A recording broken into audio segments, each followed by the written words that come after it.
Maya Collins had been given one job: stop the water from reaching the downstairs hallway. That was it. Nobody had asked her to save the mansion. Nobody had asked her to fight a broken pipe with a mop. And nobody, absolutely nobody, had asked her to fall into the arms of Adrian Moretti in front of 8 armed men. Yet somehow, that was exactly where her evening was headed. It started upstairs, with a bathroom pipe, a very expensive bathroom pipe, a very angry bathroom pipe. One moment Maya was changing towels. The next, water shot out from beneath the sink, like the mansion had personally decided to attack her. She screamed. The pipe continued. Maya grabbed a towel. Useless. She grabbed another towel. Also useless. Then she grabbed the bucket. The bucket slipped, hit the bathtub, bounced off the wall, and somehow landed upside down over her own foot. Maya stared at it. Water continued spraying behind her. Fantastic. She kicked the bucket off. Then came the mop. Maya attacked the flood with the determination of a woman who had already been warned twice that the imported marble downstairs cost more than her entire childhood neighborhood. She pushed water toward the drain. More water came. She pushed harder. The mop folded sideways. Maya stared at it. You had one job. The mop offered no apology. By the time she finally shut off the emergency valve, she was soaked. Completely. Her curls were dripping. Her white housekeeping blouse clung damply to her shoulders. Her black skirt was wet. One shoe had somehow collected enough water to qualify as a small aquarium, and there was still a thin stream escaping into the hallway. Maya grabbed the bucket, grabbed the mop, threw 2 soaked towels over her shoulder, and hurried into the hallway. Water squished inside one shoe. She stopped, looked down, took one step. Squish. Maya closed her eyes. Of course. One shoe was now carrying approximately half the Atlantic Ocean. There was no time to fix it.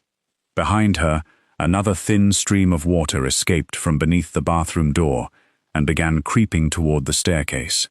Maya's eyes widened. No, no, no. She rushed after it. Not running exactly.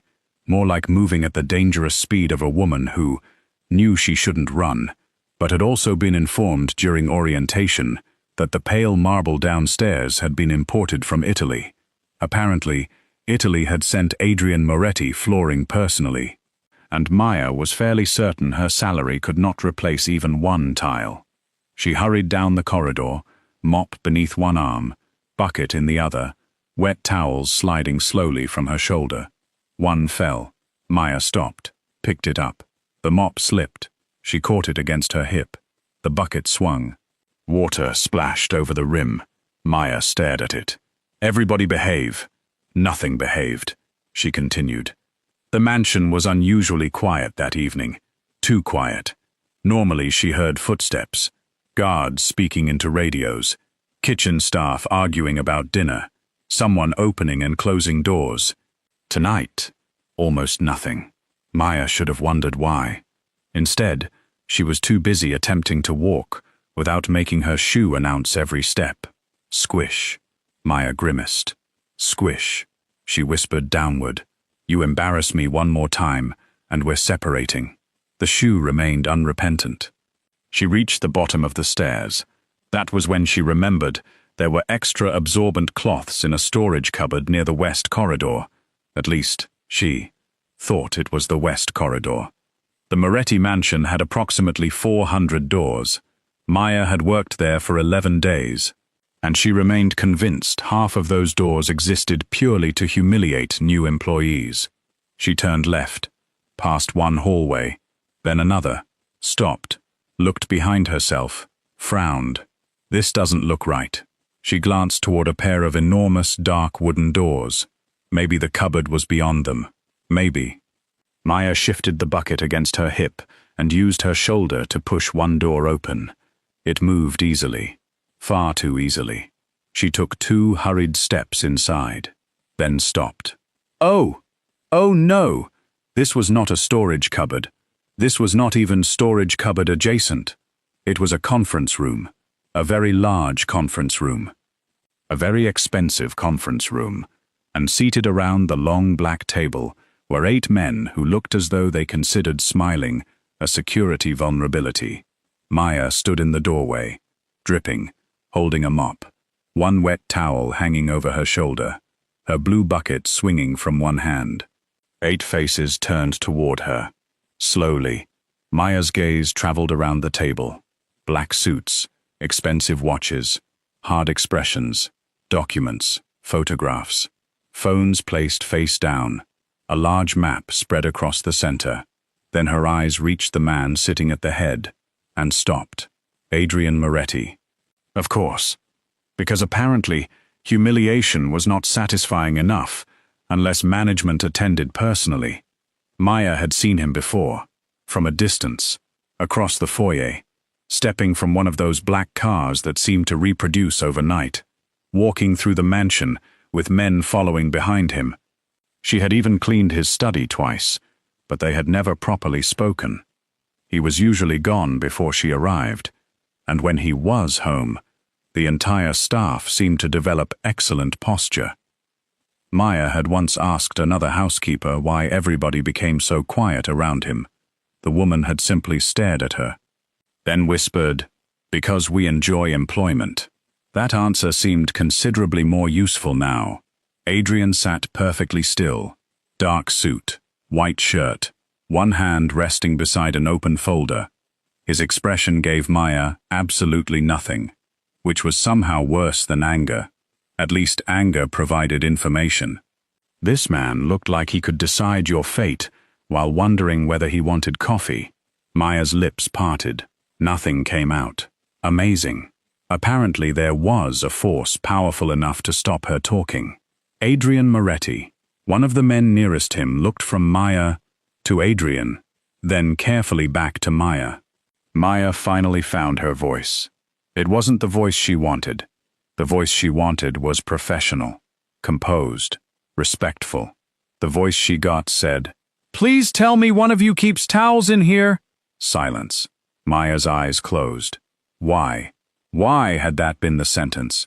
She opened them again. Nobody answered. She cleared her throat. Right. Another beat. Judging by the atmosphere, probably not. The man sitting to Adrian's right lowered his gaze to the table. His mouth moved. Maya caught it. He was trying not to smile. Wonderful. At least someone was enjoying her funeral. Adrian finally spoke. What happened? His voice wasn't loud. It didn't need to be. Maya immediately straightened. The upstairs bathroom. Adrian waited. The pipe burst. Still waiting. Maya lifted the mop slightly. "I objected." The man beside Adrian looked down again. Maya continued. "The pipe did not respect my position." There. The man's shoulders moved. He was definitely laughing. Silently, but laughing. Adrian glanced toward him. The man's face instantly became serious. Maya watched the exchange. "Interesting." She looked back at Adrian. "I've shut the water off. You're soaked."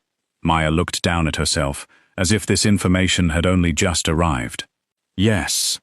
Adrian's gaze remained on her. Maya waited. He waited.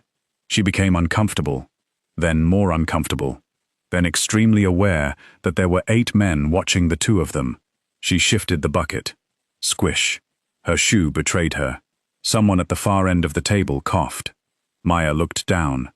"That's my shoe." Nobody had asked. Still, she felt clarification was important. Adrian's gaze dropped briefly toward her feet, then returned to her face. "You're barefoot on one side." Maya looked down again. Her right shoe was there. Her left was not. She stared. When had that happened? She looked behind herself. A wet shoe sat approximately 6 feet back in the hallway, alone, abandoned. Maya stared at it, then at Adrian. "I've had a difficult 5 minutes." This time, the man beside Adrian actually laughed. One short sound. Maya pointed at him immediately. "Thank you." He blinked. "For what?" "Confirmation that this situation is objectively ridiculous." The corner of his mouth lifted. "Marco DeSantis." Maya nodded. Maya Collins. I know, she frowned. How? Marco glanced at Adrian. Adrian's eyes moved toward him. Marco suddenly found the table fascinating. Maya noticed. Her gaze moved between both men. Interesting again. Before she could ask, another thin stream of water trickled from her skirt and landed on the marble. Maya looked down, then quickly moved her bucket beneath it. Adrian watched her. Maya. She looked up. That was the first time he had said her name. It shouldn't have mattered. It did. A little too much. She hated that. Yes? Why are you standing there? Maya looked at the mop, the bucket, the missing shoe, then at the open doorway. Excellent question. Marco smiled. Maya nodded toward the corridor.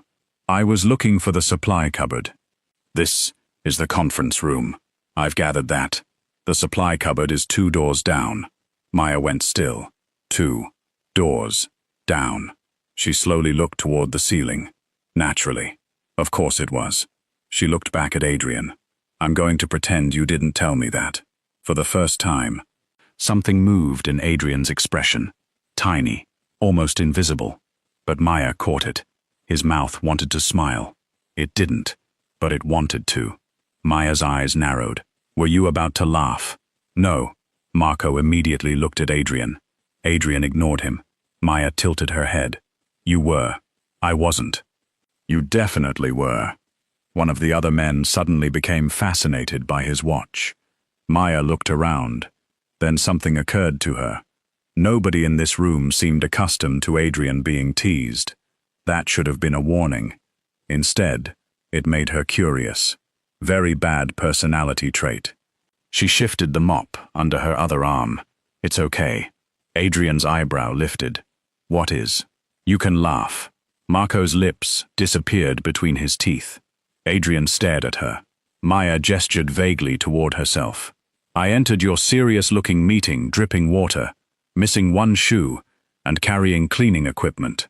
I'm not under the illusion that I've maintained mystery. Marco's head dropped. Adrian's gaze remained fixed on Maya. There was something strange about it now. Less irritation, more attention. Maya became aware of that attention slowly, painfully. His eyes weren't moving around the room anymore. They were on her, and somehow, the entire meeting had begun feeling like background scenery. That was when Maya decided she should leave, immediately, before her mouth caused an international incident. She stepped backward. Anyway, sorry for interrupting. Adrian said nothing. Please continue doing whatever terrifying business-related thing you were doing, Marco muttered. Business-related. Maya heard him. She pointed the mop toward him. You know what I mean. Marco nodded solemnly. Completely. Maya turned toward the door. Then the towel on her shoulder slipped. She caught it. The bucket bumped her knee. She corrected it. The mop slid downward. She grabbed it. Everything was fine. Everything was under control. For approximately half a second. Because Maya stepped directly onto the small trail of water she had dripped behind herself. Her bare foot slid. Her entire body jerked sideways. Her eyes widened. Oh! The bucket tipped.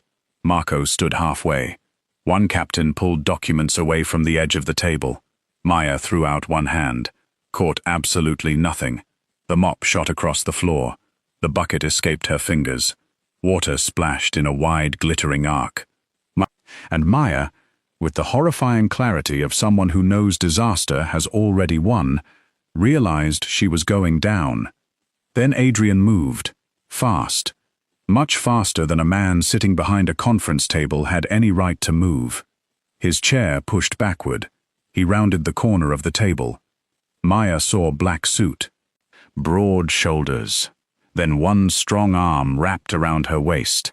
The fall stopped. Abruptly.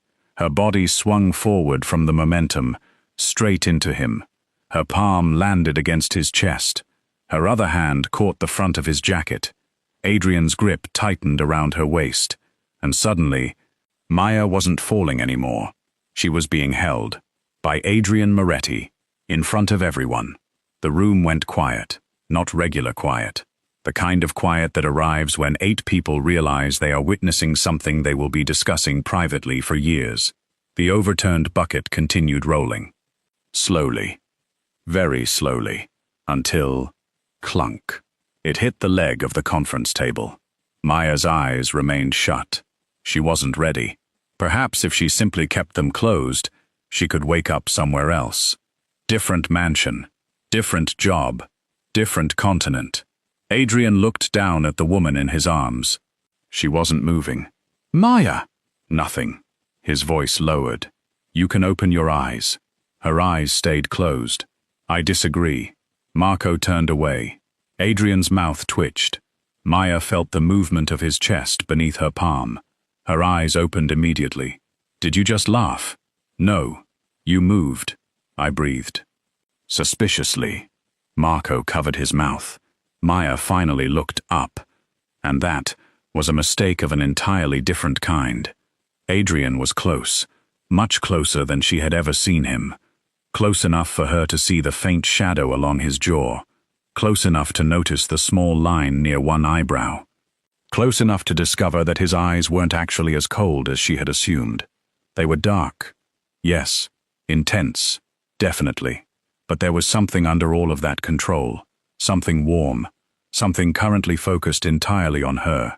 Maya forgot about the room, only for a moment. Adrian seemed to forget it too. His hand remained at her waist. Her fingers remained twisted into his jacket. Neither of them moved. Maya's breathing slowed, then became noticeably not slow when Adrian's gaze dropped briefly toward her mouth. Very briefly. Still, she saw it, and Adrian saw that she saw it. Something shifted between them. Not dramatic, not yet. Just enough to make Maya's stomach flutter, and enough to make Adrian Moretti wonder why he hadn't released her. Behind them, Marco cleared his throat. Maya practically jumped. Adrian tightened his arm automatically to stop her slipping again. She looked over at Marco. He looked innocent, suspiciously innocent. Maya looked back at Adrian. You can put me down. Adrian's eyebrow lifted. You're standing. Maya looked down. Oh, right. One foot was on the ground. Adrian was simply supporting most of her weight. That somehow feels worse. This time, Adrian did smile. Small, quick. But there, Maya stared. There, his smile disappeared. You smiled. No. Sir, I have eyes. Marco turned away, because he had lost all control of his face. Maya noticed Adrian was still holding her. She lowered her voice. Also, your employees are staring. Without looking away from her, Adrian said, They know better. 8 men immediately looked elsewhere. Maya's mouth fell open. She glanced around the room. Every single man was suddenly interested in something else. One was examining a pen. Another had become deeply invested in the ceiling. Marco was looking out the window. Maya slowly looked back at Adrian. That was terrifying. Adrian's expression remained calm. You'll get used to it. The words left his mouth before he seemed to consider them. Maya heard them. So did Marco. Her brows rose. I'll get used to it. Adrian went silent. Maya waited. Nothing. A slow smile appeared on her face. Interesting. Very, very interesting. Adrian finally released her. Slowly. His hand left her waist, and Maya immediately noticed the absence, which annoyed her. She adjusted her wet blouse and stepped carefully onto dry flooring, then looked at Adrian's jacket. A large, wet mark now covered the front. Her face changed. Oh, Lord. Adrian glanced down. I've soaked you. Marco coughed violently. Maya froze. Her eyes widened. No. Marco's shoulders shook. I meant your clothes. Adrian looked at her. Maya looked horrified. Please don't make that face. What face? The one where you're deciding whether to acknowledge what I just said. The corner of his mouth moved again. Maya groaned. This is getting worse. It is. She stared at him. You're enjoying this. Adrian said nothing. That was answer enough. Maya bent down for the towel. Adrian bent at the same moment. Their hands met. Both stopped. Her fingers rested against his. For just a second, Maya looked up. So did Adrian. And there it was again, that brief quietness between them. Strange, unexpected, too warm for a room filled with dangerous men. Maya slowly pulled her hand away. Adrian picked up the towel instead. Then, to the complete shock of everyone watching, he handed it to her. Maya took it. "Thank you." "You're welcome." Marco stared at Adrian. Maya caught him staring. "What?" Marco shook his head. "Nothing. You keep saying nothing, while visibly experiencing something." "I value my life." "Reasonable." Adrian looked toward Marco. "Maya." She turned back to him. Stop encouraging him. I've known him 4 minutes. That's apparently enough." Marco nodded. "She has excellent instincts." Maya smiled. Then, something on the conference table caught her eye. The smile slowly faded. A photograph, partly covered by another document. A man stepping through a doorway. Maya frowned. She knew that face. Not well. But she stepped closer to the table. Adrian noticed immediately. "What?" Maya pointed. "That man." Nobody laughed now. The change was instant. Adrian looked at the photograph, then at her. "You know him?" "No." She frowned harder. "But I've seen him." Every man around the table became alert. Adrian's voice remained calm. "Where?" "Here." Silence. Maya looked around. Nobody moved. Her brows rose. "I'm guessing that wasn't the correct answer." "When?" "Yesterday afternoon." Adrian stepped closer. "Where in the house?" "Service corridor." Marco's expression changed. Adrian's did not.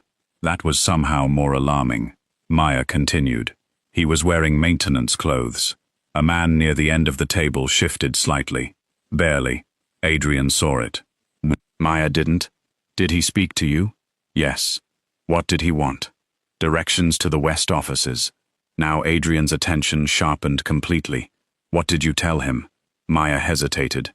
Adrian noticed. "Maya," she sighed. "I sent him toward the kitchens." Marco blinked. Adrian stared at her. "Why?" "He was rude." Silence. Maya looked around. Nobody seemed satisfied. She elaborated.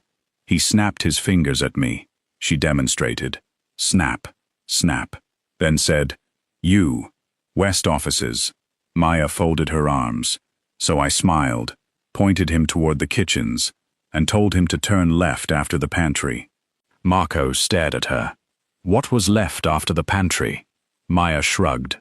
"The laundry room." Marco's mouth twitched. Maya continued. "And after that, the staff bathroom." Adrian's face remained unreadable for precisely 2 seconds. Then, he laughed. Quietly. Maya looked at him triumphantly. "There, that one was definitely a laugh."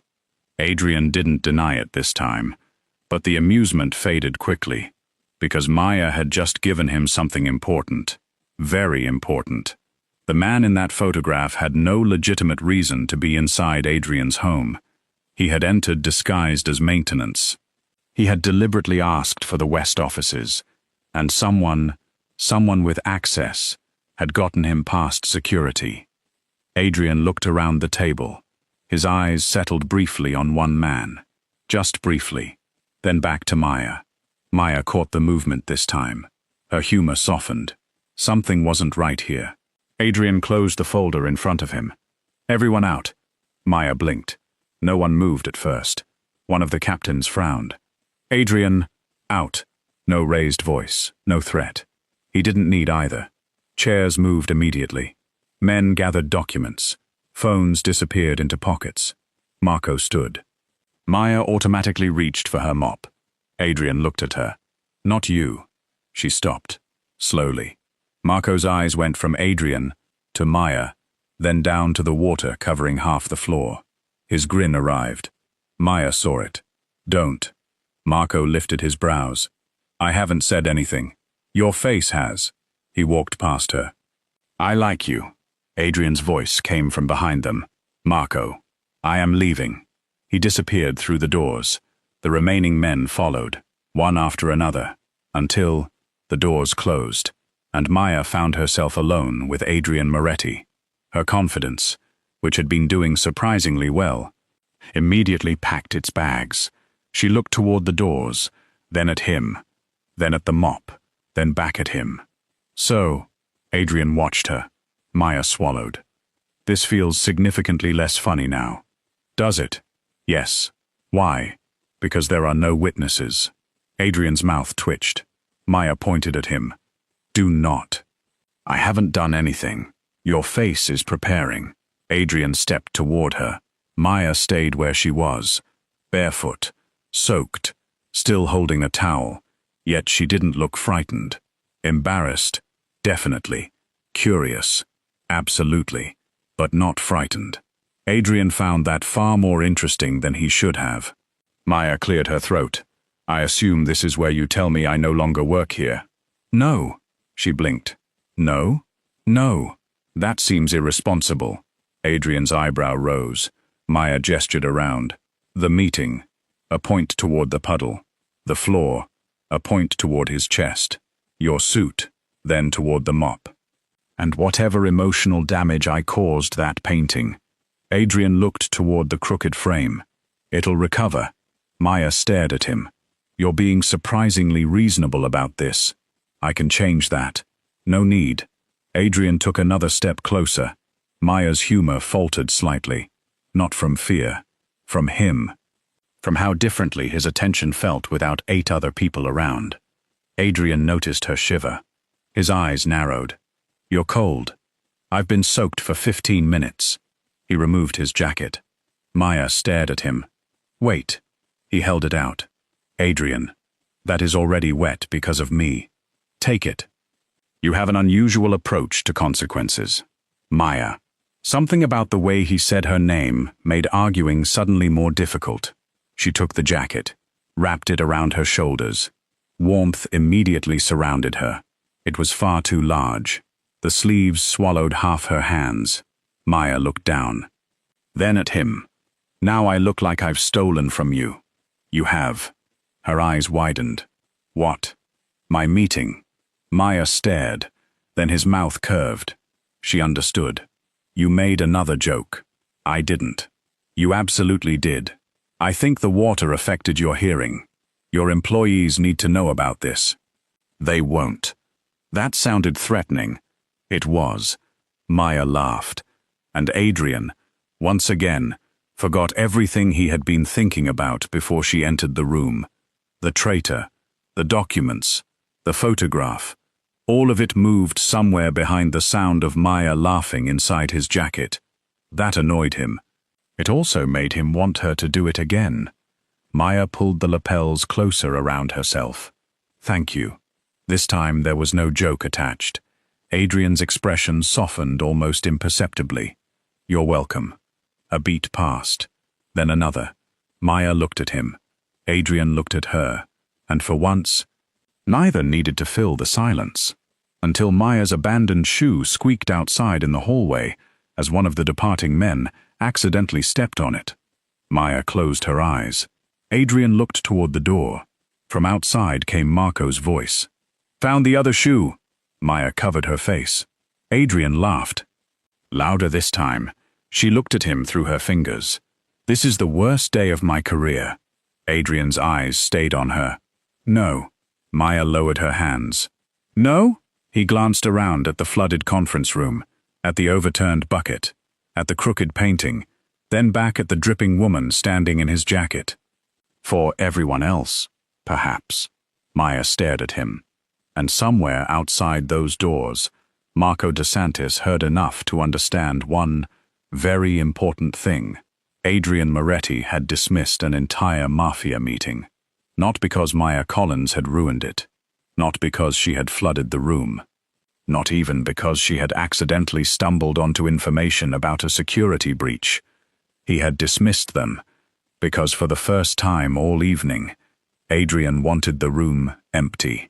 He wanted the questions gone, the men gone, the business gone. Because the clumsy, dripping wet housekeeper who had just fallen into his arms had somehow become far more interesting than anything waiting inside those folders. Maya had no idea. She was still wondering whether the missing shoe could be salvaged. Adrian was wondering why he suddenly hoped she would get lost on the way to the supply cupboard again.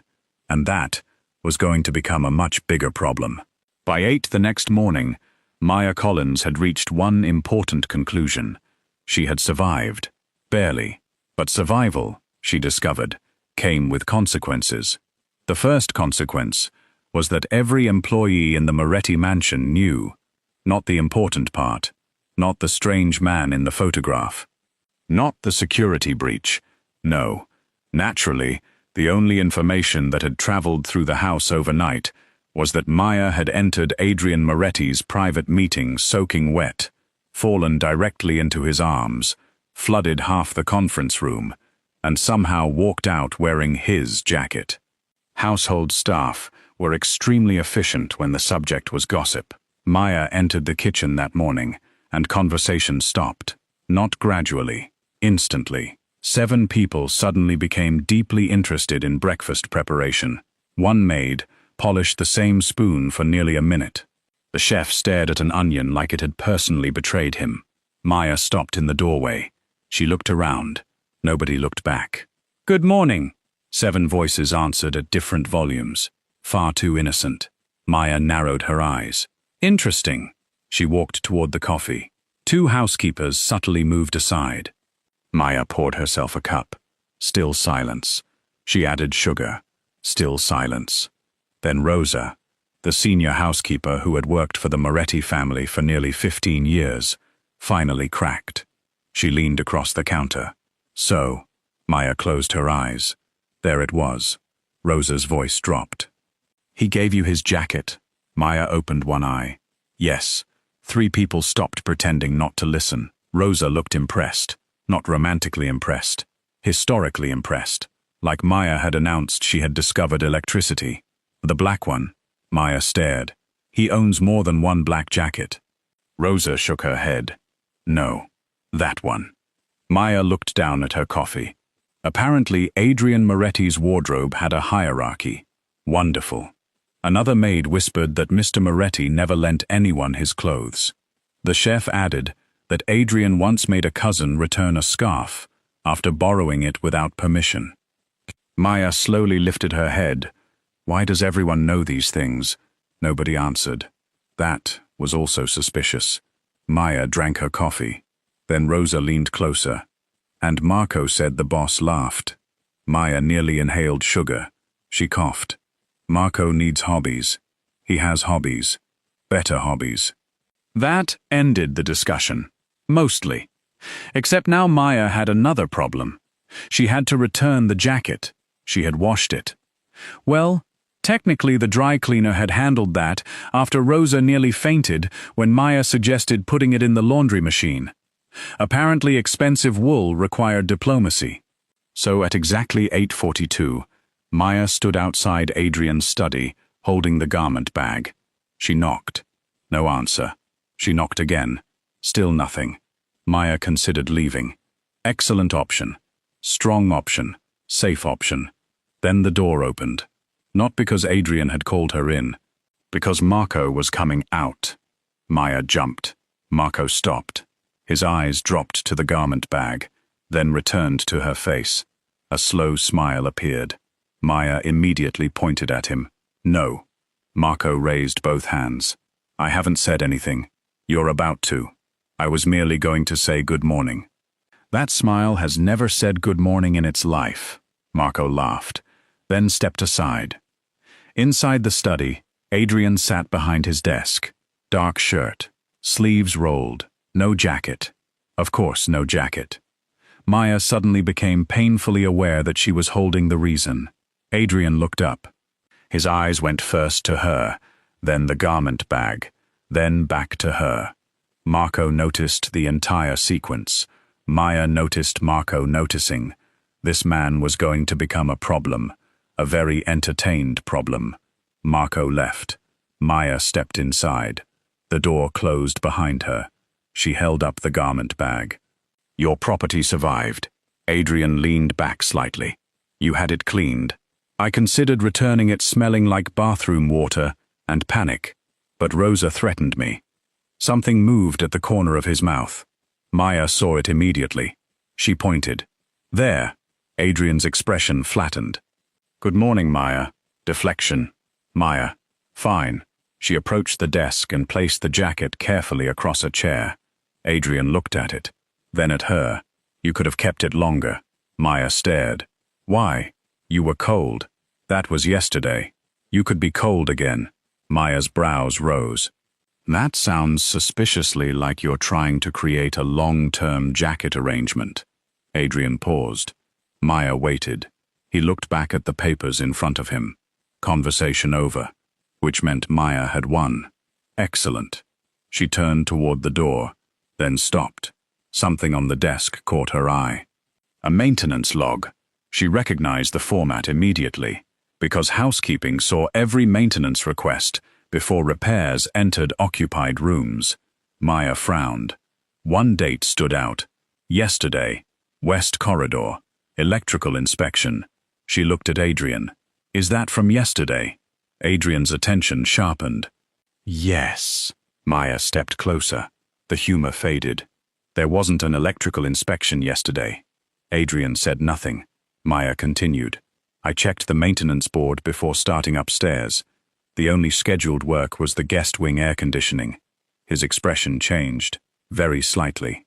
But now she understood enough to know what that meant. Important.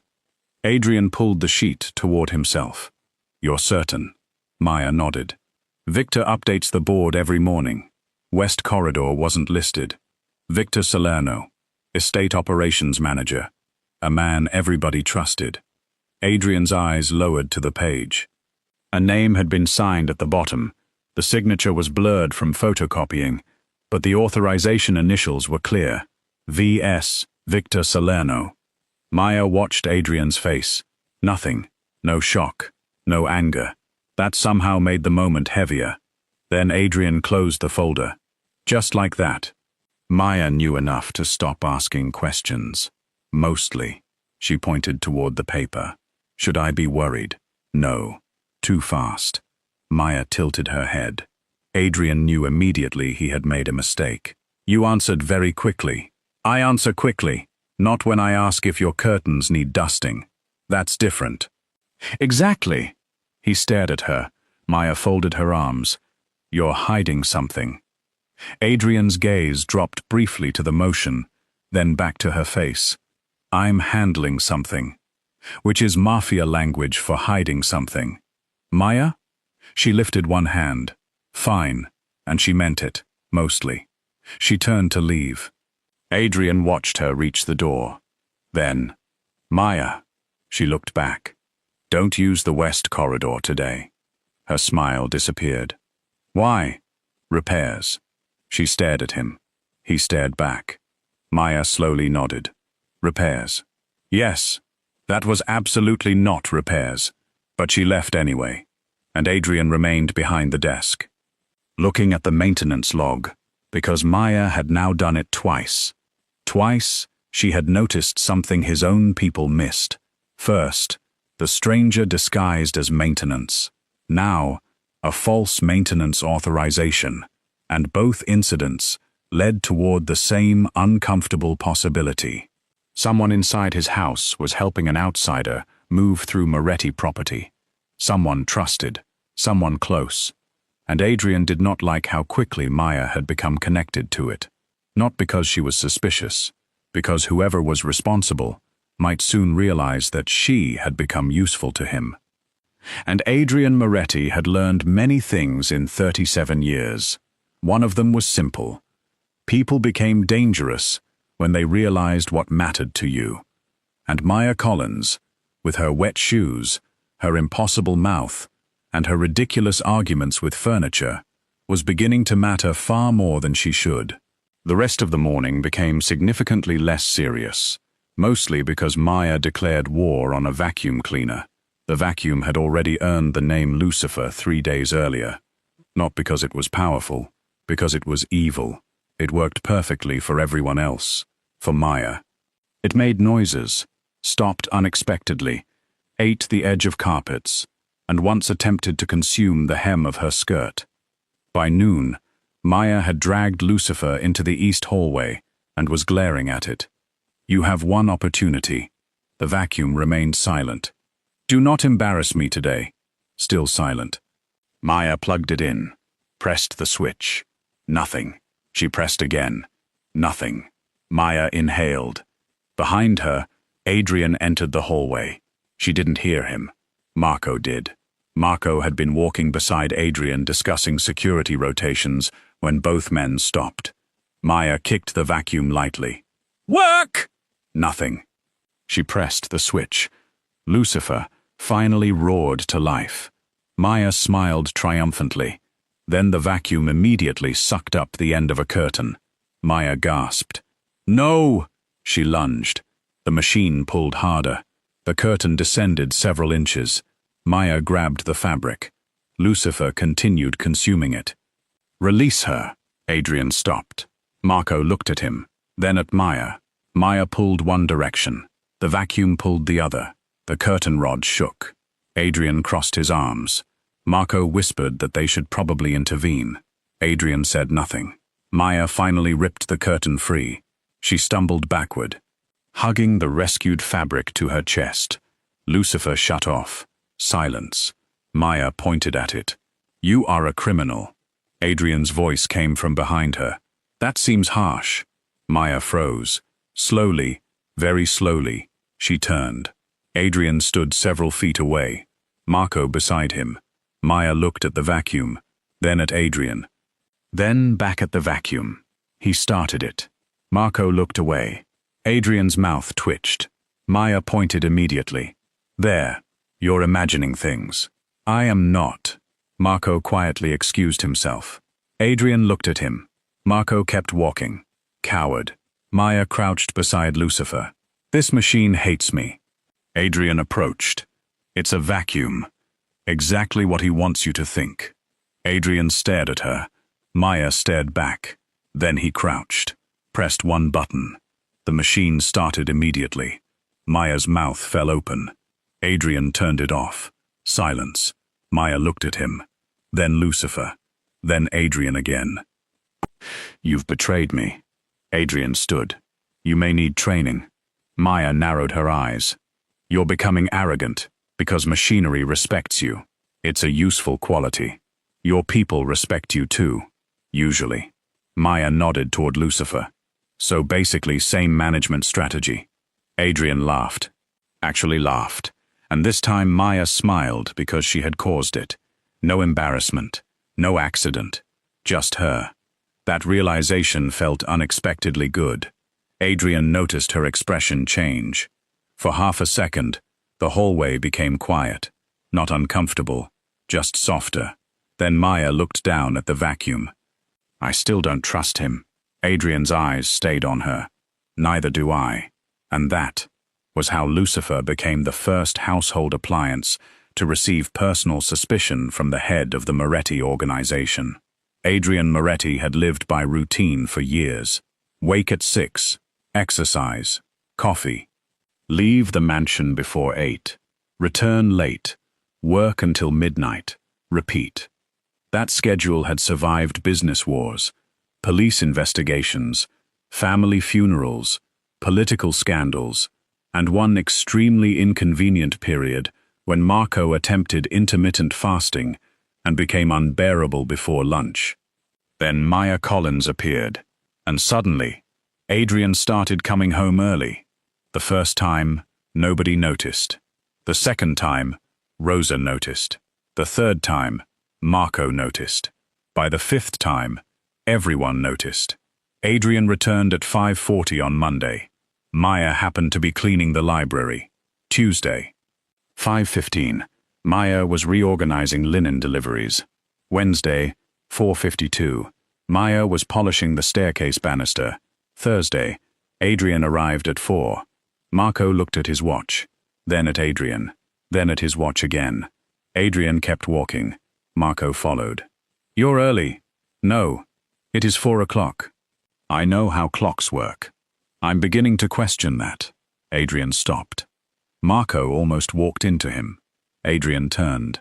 "Do you need something?" Marco smiled. "Yes." "What?" "To understand why organized crime now has office hours." Adrian stared. Marco continued. "You used to come home at midnight." "I live here. Apparently, you've just discovered that." Adrian turned away. Marco followed. They entered the foyer. Maya stood on a ladder. That explained everything. She was attempting to clean the top of a tall mirror. Attempting, because the cloth had fallen behind the furniture. Maya leaned sideways. The ladder shifted. Adrian stopped. Marco smiled. Maya stretched farther. Adrian's jaw tightened. She almost had the cloth. Almost. Then the ladder wobbled again. Adrian crossed the foyer in seconds. His hand closed around the ladder. Maya looked down. "Oh!" Adrian looked up. "What are you doing?" "Cleaning." "That's obvious. I'm glad we agree." "Get down." Maya frowned. "I'm almost finished." "Maya." She stared. He stared. Maya sighed. "I hate when you use that voice." "What voice?" "The one that sounds like the room has already agreed with you." Marco covered his mouth. Maya climbed down. Adrian steadied the ladder until both feet touched the floor. Then Maya looked toward the mirror. A streak remained at the top. Her eyes narrowed. Adrian saw it. "No." Maya looked at him. "I didn't say anything." "You were thinking." "That feels invasive." Marco muttered that he had been saying that for years. Adrian ignored him. Maya retrieved the cloth from behind the furniture, then noticed Adrian's hand still resting on the ladder. She smiled. "You came home early." Adrian's expression remained neutral. "So? You were early yesterday too." Marco's eyebrows rose. Adrian looked toward him. Marco became extremely interested in the chandelier. Maya tilted her head. "And Tuesday?" Adrian said nothing. "And Monday?" Still nothing. Maya's smile grew. "Interesting." Adrian narrowed his eyes. "What?" "Nothing." That was not nothing. Maya picked up her cleaning basket. "I'm just glad you enjoy your house." Then she walked away. Marco waited until she disappeared. 3 seconds. 2. 1. He turned. Adrian was already glaring. Marco smiled. "She knows. There is nothing to know." "Of course." Marco. "Yes?" "Go away." Marco nodded. "Early diplomacy?" Adrian stared. Marco walked off laughing. Maya, however, did not actually know. She suspected. That was worse. Because suspicion gave her imagination room to misbehave. She began noticing Adrian everywhere. Library, kitchen, terrace, foyer, even the staff corridor once, where he claimed he had been looking for Marco. Maya had stared at him. Marco's office was on the opposite side of the mansion. Adrian had looked at the hallway, then at her, then changed the subject. Interesting. Very, very interesting. But Maya refused to romanticize it. She had rules. Well, one rule: never assume a powerful, handsome man was interested simply because he looked at you. That road had disappointed women for centuries. So she worked. She cleaned. She argued with Lucifer. She delivered linens. And gradually, without planning it, she began leaving Adrian coffee. The first time was accidental. She noticed a tray outside his study after lunch. Food untouched. Coffee cold. Maya frowned. The man had been inside for hours. She replaced the coffee. Nothing dramatic. Nothing romantic. Just coffee. The next afternoon, the same thing. So she replaced it again. By Friday. It had become a habit. 1 cup. 2 sugars. No milk. She had noticed. Of course she had. Maya noticed everything. What she didn't realize was that Adrian had started waiting for it. At 2:10, his concentration shifted. At 2:15, his ears caught movement outside the study. At 2:17, a quiet knock. Then Maya's hand appeared through the partially opened door carrying coffee. She never entered unless invited. She simply left it. One afternoon, the coffee didn't come. Adrian waited. 2:20, nothing. 2:25, nothing. 2:31, Marco entered. Adrian looked behind him. Marco stopped. What? Nothing? Marco's eyes moved to the empty corner of the desk, then toward the door. Slow smile. No coffee? Adrian's gaze sharpened. Marco sat. This is serious. Stop.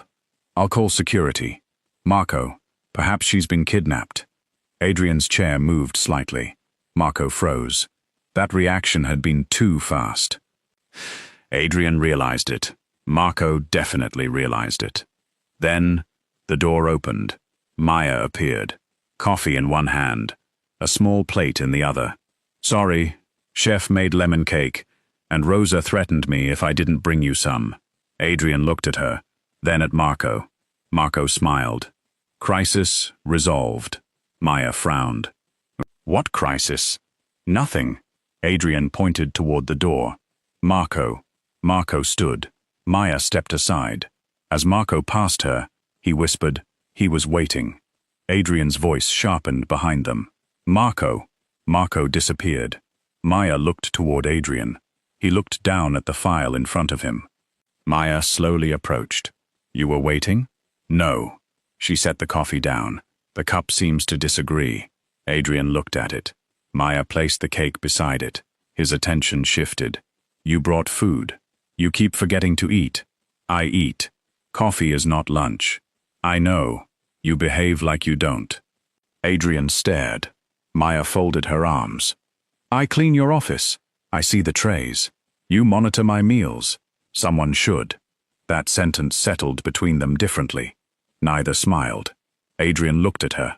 Not the housekeeper. Not the woman who fell into him. Just Maya. Someone had noticed. Not his money. Not his schedule. Not his power.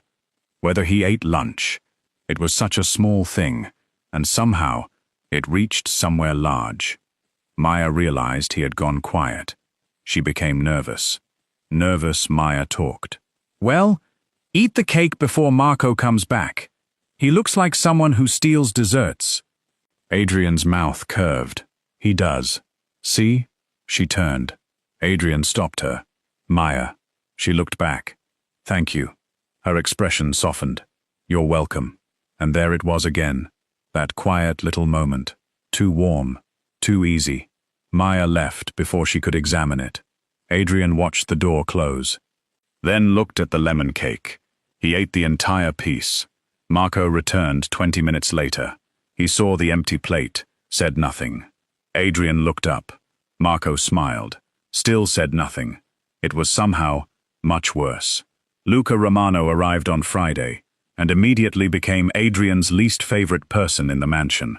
This was impressive, because Luca had been inside for approximately 6 minutes. He wasn't an enemy. That would have been easier. Luca was a business associate, 34, tall, expensively dressed, charismatic, the type of man who shook hands while looking like he knew exactly what women thought of him. Marco liked him. Adrian tolerated him. Until Luca saw Maya. She crossed the foyer carrying folded tablecloths. Luca stopped speaking mid-sentence. Adrian noticed. Maya did not. She was looking down, because walking while carrying linen had already taught her several painful lessons. Luca smiled. Who's that? Adrian's jaw tightened. Marco looked at him. Then at Luca. Then back to Adrian. This was going to be excellent. Maya, Adrian said. Luca's eyebrows rose. You know the housekeepers by name. Adrian looked at him. Marco looked away. Luca smiled wider. Maya approached. One napkin slipped. Luca caught it before it hit the floor. Maya stopped. Oh, thank you. My pleasure. Adrian's expression cooled by approximately 10 degrees. Luca handed it back. Luca Romano. Maya Collins. I know. Maya frowned. How? Luca glanced toward Adrian. Maya slowly turned. Adrian stared at Luca. Marco silently stepped backward. He wanted the full view. Maya looked between the men. Why does everyone know my name? No answer. Luca smiled. Your reputation travels. Maya's eyes narrowed. That feels threatening. Only if you plan to bring another bucket. She closed her eyes. Marco laughed. Adrian did not. Maya looked at Luca. Marco told you. Immediately. Maya turned to Marco. You really do need hobbies. Marco nodded. I've been told. Luca offered to carry the linens. Maya blinked. That's okay. I insist. Before she could respond, Adrian reached for the stack. Everyone stopped. Maya stared. Adrian took half the linens. Just took them. Luca's eyebrows rose. Marco's mouth opened slightly. Maya looked at the towels in Adrian's arms. Then at Adrian. I can carry those. I know. You have a meeting. I'm aware. Luca looked at Marco. Marco looked upward, as if thanking every available deity. Maya slowly smiled. Okay. That smile did something unfortunate to Adrian. He walked beside her toward the dining room. Luca followed. Marco followed, because he was not missing this for anything. And thus began Adrian Moretti's descent into jealousy. Not violent jealousy. Not threatening jealousy. Worse. Embarrassing jealousy. Luca complimented Maya's hair. Adrian interrupted to ask whether the dining room had been inspected. Maya said yes. Luca asked if Maya was from the city. Adrian asked why the flower arrangements had changed. Maya said Rosa changed them. Luca offered Maya a seat after she finished work. Adrian announced there was another meeting. Marco checked his watch. There was no other meeting. Maya noticed. Of course she did. At dinner, it became ridiculous. Maya normally ate in the staff kitchen, but Rosa asked her to help serve because 2 workers had called in sick. Luca was charming. Too charming. He thanked Maya every time she approached. He asked about her day. He even complimented the lemon cake. Adrian watched everything. Marco watched Adrian watching everything. Then came the breadstick. A harmless breadstick. Possibly the most innocent object in the mansion. Luca picked one up. Maya passed beside him. He held it out jokingly. Maya laughed and took it. Adrian's wine glass stopped halfway to his mouth. Marco saw. Slowly. Marco put down his fork. This required concentration. Maya bit the breadstick. Luca said something that made her laugh. Adrian set the glass down. Carefully. Too carefully. Marco looked at the bread. Then Adrian. Then Maya. He nearly smiled. 10 minutes later, Luca asked Maya whether she ever took evenings off. Maya answered casually. Sometimes. Luca suggested dinner. Adrian's fork stopped. There it was. Maya looked at Luca. Nice man. Handsome. Charming. But something about him felt too polished. Too deliberate. And frankly, she had no interest in becoming part of whatever weird competition was currently happening at the table. So she smiled. And declined. Simple. Polite. Final. Luca accepted it well. Adrian became visibly more pleasant. Not smiling. That would have been suspicious. But his shoulders relaxed. His voice softened. He even complimented dinner. Marco almost applauded. Afterward, Maya found Adrian in the corridor. Alone. She had been waiting. He knew immediately. You need something? Yes. What? She folded her arms. You were jealous. Adrian continued walking. No. Maya followed. Yes. No. You nearly broke a fork. It was poorly made. Italian silver? Poorly made. Maya smiled. Interesting. He stopped. She nearly walked into him. Adrian turned. Maya. She looked up. Adrian. He hated when she said his name with that tiny teasing smile. Mostly because he liked it too much. She leaned closer. You know what gave you away? Nothing gave me away, because there is nothing to give away. The breadstick. Adrian stared. Maya nodded solemnly. You hated that breadstick. I did not hate bread. Not bread. That breadstick. Adrian said nothing. Maya's smile widened.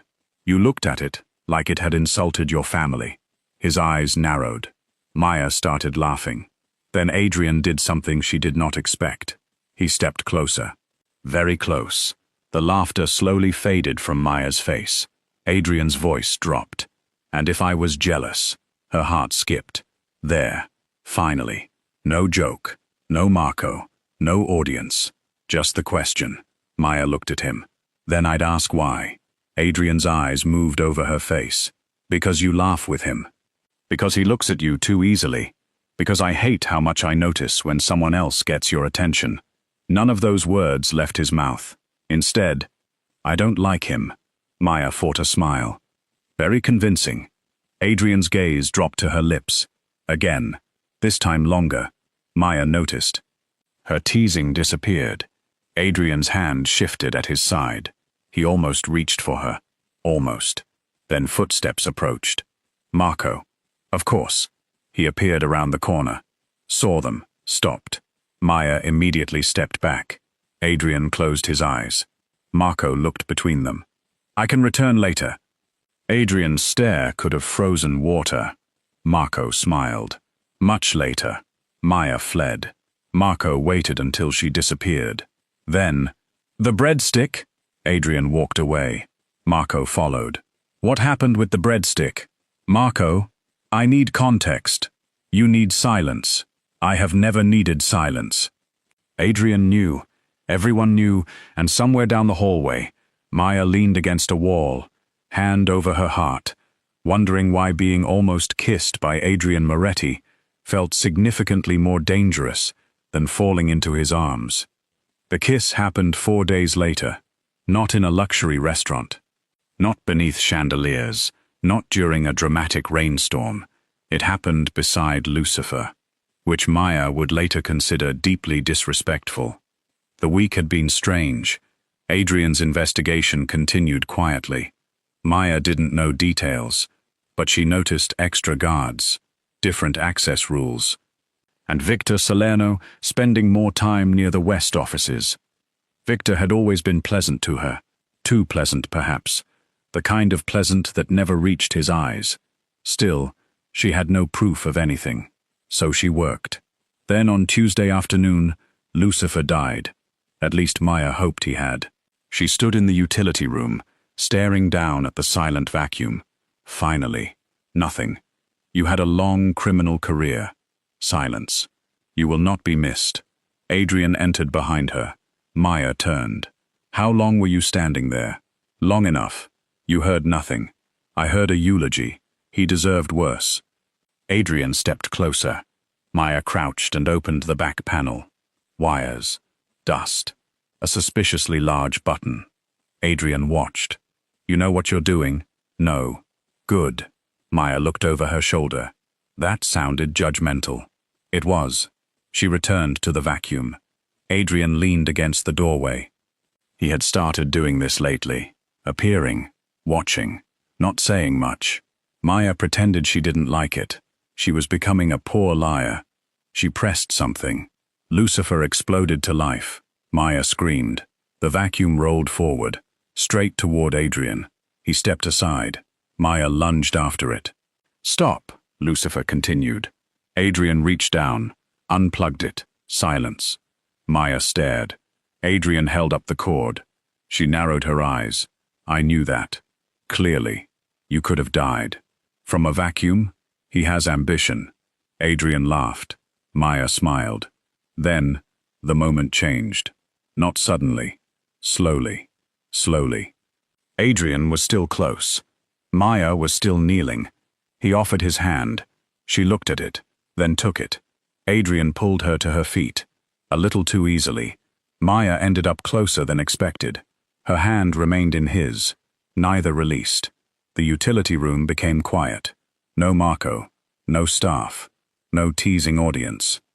Just the hum of distant air conditioning. Maya's smile faded. Adrian's gaze moved from her eyes to her mouth, then back. You do stare, Maya whispered. So do you. That's different. How? I'm evaluating.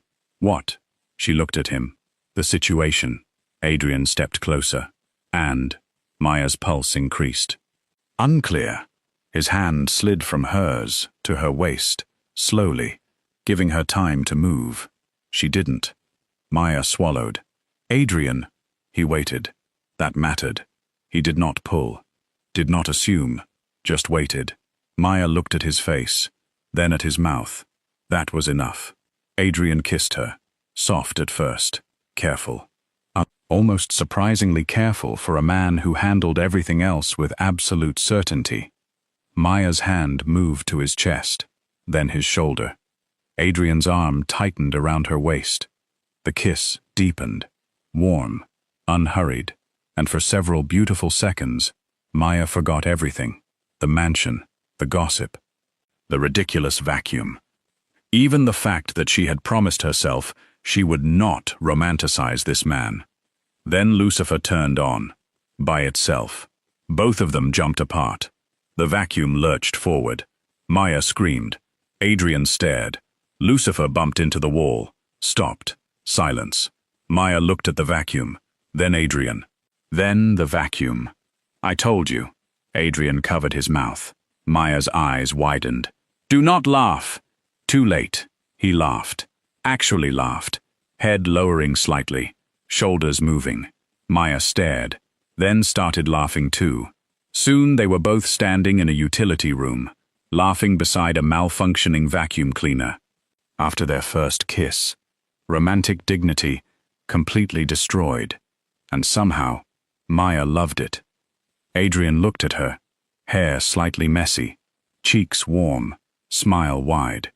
He had seen glamorous women in ballrooms, women trained to charm, women who spoke in carefully selected sentences. None of them had ever made him feel start. This, light. That was the word. Dangerously light. Maya stepped toward him. Was that kiss a mistake? Adrian's expression changed immediately. No. The answer came so quickly she stopped. He stepped closer again. No. This time softer. Maya looked at him, then smiled. Good. He kissed her again. Lucifer remained silent. Apparently even evil knew when to respect timing. Later that evening, the intrigue returned. Maya entered the service pantry, looking for replacement cloths. A stack of invoices had been pushed behind cleaning supplies. She frowned. Housekeeping had rules. Not many, but one of them was simple. Do not use cleaning storage for paperwork. Maya pulled them out. Delivery slips, fuel invoices, maintenance receipts. At first, nothing unusual. Then she noticed the same vendor name appearing repeatedly, Westbridge Logistics. Odd. More importantly, the dates were wrong. 3 deliveries listed as occurring at the mansion on days Maya knew no delivery had happened. She remembered, because one had been the day Rosa forced everyone to help with a charity dinner. The service entrance had been closed. Maya frowned. Then she noticed handwriting at the bottom. Victor. She stared. Something cold moved beneath the humor. Maya gathered the papers, went straight to Adrian's study. He was with Marco. She entered without knocking. Both men looked up. Maya held the invoices. I think Lucifer has been framed.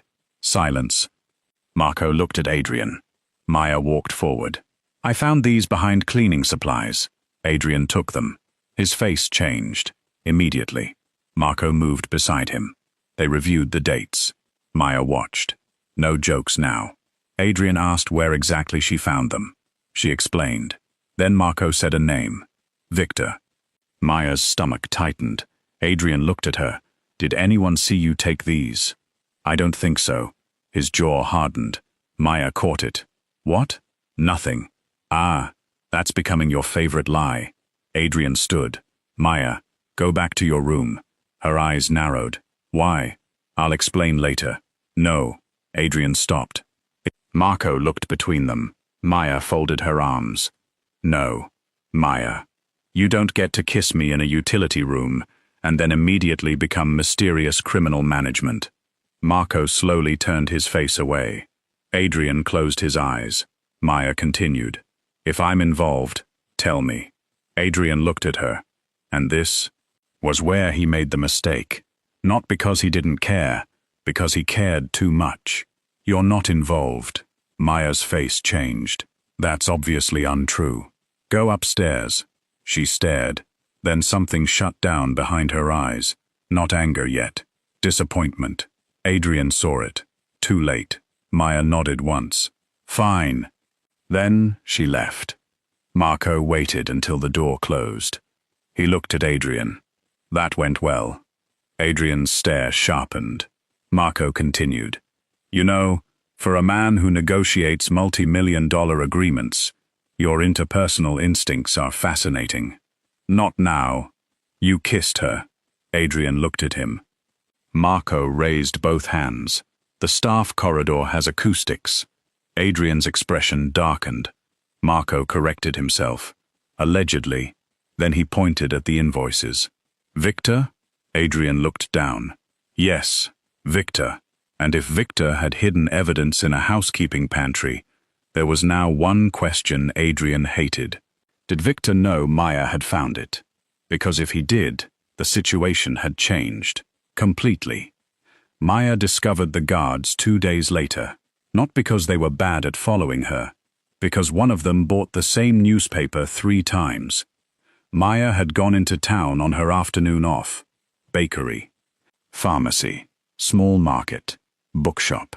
Everywhere she went, the same tall man in a grey coat appeared nearby. At first, coincidence. Then another man switched places with him outside the market. Maya stopped walking. Interesting. She entered a cafe, sat near the window, waited. Grey coat stood outside, pretending to inspect his phone. Maya stared. He was terrible at pretending. She finished her coffee, returned to the mansion, and walked directly into Adrian's study. No knock. Again. Adrian looked up. Maya. She closed the door. Who is following me? Silence. That answered enough. Her face changed. Adrian stood. Maya? No. He stopped. How long? He said nothing. Her eyes narrowed. How long? 2 days. Maya laughed once. No humor. 2 days. Their protection. Protection from what? Adrian walked around the desk. She stepped back. Not afraid. Angry. I was going to tell you. When? Adrian didn't answer. Maya folded her arms tightly. When somebody tried something. When I found a man sitting in my car. When your guard accidentally introduced himself. Maya. No. Her voice remained controlled. That was worse than yelling. You told me I wasn't involved. I was trying to keep you out of it. You assigned men to follow me. To keep you safe. Without telling me. Adrian's jaw tightened. Yes. Maya looked at him for several seconds. Then away. The hurt underneath her anger finally showed. Not dramatic, not tearful, just real. I thought you trusted me. Adrian's expression shifted. I do. No. She looked back. You trust yourself to decide what I need. That landed. Hard. Maya continued. You keep calling it protection, because that sounds better than control. It is protection. Then why couldn't you tell me? Adrian had no good answer, because he knew she might refuse. Because he couldn't tolerate the idea of something happening to her. Because somewhere between coffee, Lucifer, breadsticks, and that ridiculous first fall, Maya had become important enough to frighten him. But fear, from a man like Adrian, came out looking like orders. Maya saw that, and she hated it. I'm going to stay with my cousin for a few days. Adrian's entire body went still. No. Maya looked at him. There it was. Exactly the problem. Adrian realized immediately. His jaw flexed. Maya waited. Seconds passed. Then he forced himself to say it correctly. If that's what you want. Her anger softened only slightly. It is. Adrian looked away. Fine.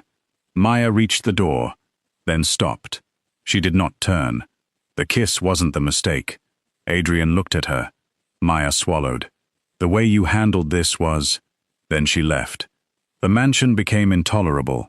Adrian had never realized how much noise one woman produced. Not loud noise. Life. Maya's footsteps. Her conversations with staff. Her laughter from the kitchen. Her arguments with Lucifer. Her coffee appearing outside his study. Gone. The mansion returned to perfect order. Adrian hated it. Day 1, he worked until midnight. Day 2, he snapped at Marco twice. Day 3, He found himself standing in the east hallway staring at Lucifer. The vacuum sat silently. Adrian looked at it. Lucifer looked like a vacuum. Adrian walked away. Marco watched from the doorway. "Are you missing her through the appliance?" Adrian stopped. "Say that again." Marco smiled. "No." Adrian continued walking. Marco followed. "You know what your problem is? Currently? You. You know how to command." Adrian said nothing. "You don't know how to ask." Adrian stopped. Marco did too. "That woman doesn't need your permission. She needs your honesty." Adrian's expression hardened. Not at Marco, at himself. Because Marco was right. That evening, Adrian did something unfamiliar. He sent Maya everything. Not physically, a secure folder. Names, dates, Victor's involvement. The outside contact. The possibility that Victor had noticed Maya finding the invoices, the reason for the guards, every detail Adrian had refused to share, and at the end, one message. No order, no instruction, no attempt to bring her back, just the truth. Maya read it from her cousin's sofa. Twice. Then a third time. Her anger remained. But underneath it, something changed. He had listened. Not perfectly, not quickly, but he had listened. Then she noticed something else in the records. Westbridge Logistics. Same company from the invoices. A name appeared on 3 separate documents. Different handwriting, same misspelling. Maya stared. She had seen that exact misspelling before, not in Adrian's files, at the mansion, on discarded envelopes, Victor's envelopes, always thrown away separately. Maya sat upright. Her cousin looked over. "What?" Maya didn't answer, because suddenly, the housekeeper who noticed everything had noticed one more thing, and this one might finish what she accidentally started. 4 days after Maya left, Adrian Moretti held another meeting. Same conference room, same long table, different mood. Victor had disappeared, not vanished, fled. Which meant guilt. But Adrian still needed one piece. Who had Victor been working with? Marco sat beside him. 6 men surrounded the table. Nobody mentioned Maya. Nobody was suicidal. Adrian looked colder than usual. Marco knew why. Everyone knew why. Then, the doors opened. Every head turned. Adrian stopped breathing. Maya stood there, dry, fully dressed, hair arranged neatly. Black skirt, soft patterned blouse. No mop, no bucket, no flooded shoe. She looked around, then lifted both hands. Nothing dangerous. Marco smiled immediately. Adrian did not.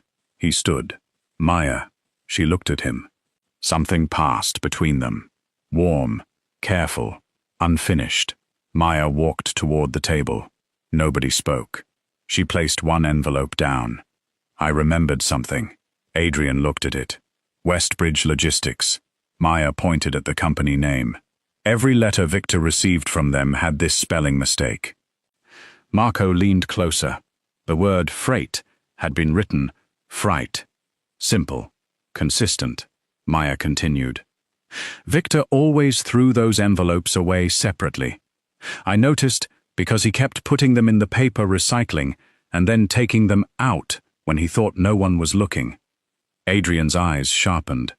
Marco looked at the records. 3 communications. Same misspelling. Same style. Different supposed sender. A code. Not random. Marco exhaled. That gives us the contact. One of the men reached for his phone. Adrian never looked away from Maya. Again. She had seen what everyone else dismissed. Again. Something ordinary had become important because Maya Collins paid attention. The men began discussing next steps. Maya waited, then looked at Adrian. He looked back. Silence. Marco saw it. He knew. This meeting was over. Adrian slowly closed the folder. Everyone out, Marco smiled. One man actually sighed. The tradition had returned. Chairs moved. Papers closed. Maya stepped aside. Marco passed her, then stopped. Next time, bring the bucket. We work faster. Maya laughed. Adrian looked at him. Marco raised both hands. Leaving. The doors closed. Again. Same room. Same two people. But everything had changed. Maya stood on one side of the table. Adrian on the other. No one moved first. Finally, Adrian walked around it. He stopped in front of her. Not too close. He had learned something. Maya noticed. That mattered. I'm sorry. No excuse.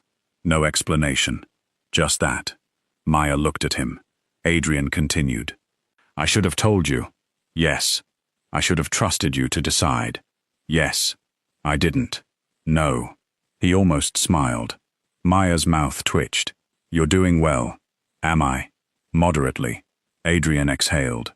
Maya looked down briefly. Then back up. I was angry. I know. I'm still a little angry. I know. But. There. Adrian's attention sharpened. Maya folded her arms. I missed this house. He waited. And Rosa. He nodded. And the kitchen. Another nod. And Lucifer. Adrian's expression changed. Maya smiled. Unfortunately, Adrian said nothing. Maya looked at him. And you. That was the sentence. The one Adrian had been waiting 4 days to hear. His face softened. Barely. But Maya saw it. She always did. I missed you too. She smiled. Then pointed. You could have led with that. I was apologizing. Multitasking exists. Adrian laughed quietly. There they were again. Them. The tension easing. Not disappearing, just transforming. Adrian stepped closer. Slowly. Maya didn't move away. No more guards without telling me. Agreed. No more deciding I'm not involved while assigning security to follow me. Agreed. No mysterious half-answers. Adrian hesitated. Maya narrowed her eyes. Adrian. Within reason. She stared. He corrected himself. Agreed. Good. A pause. One more condition. Adrian's eyes narrowed. What? Maya smiled. You admit you were jealous of Luca. His expression flattened. No. Maya nodded. Okay. She turned. Adrian caught her hand. She stopped. Looked down. Then at him. He sighed. I disliked him. That is not the condition. Maya. She waited. Adrian stared at the ceiling. Apparently humiliation required preparation. Maya's smile widened. Finally. I was jealous. Her face lit up. Of the breadstick? Adrian's eyes closed. Maya started laughing. You were! Adrian pulled her gently toward him. She stumbled one step, then ended up against his chest. Again. Just like the first night. Except this time, there was no water, no bucket, no 8 shocked men. Maya looked up. Adrian's hand settled at her waist. You enjoy this too much. Very much. You're impossible. You came home at 4 o'clock to watch me polish a mirror. Adrian stared. Maya smiled. Marco told me. Marco is unemployed. No, he isn't. He could be. Maya laughed again, then softened. So, what happens now? Adrian looked at her. Not like a boss. Not like someone issuing terms. Like a man asking. That depends. On? What you want.